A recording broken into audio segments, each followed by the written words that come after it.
ॐ गोमात्रे नमः।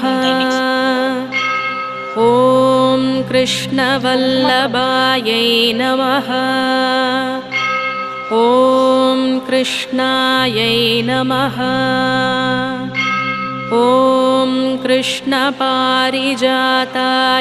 नमः। ॐ कृष्णप्रियायै नमः।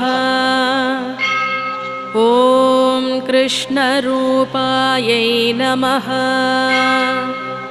ॐ कृष्णप्रेमविवर्धिन्यै नमः। ॐ कमनीयायै नमः। ॐ कल्याण्यै नमः।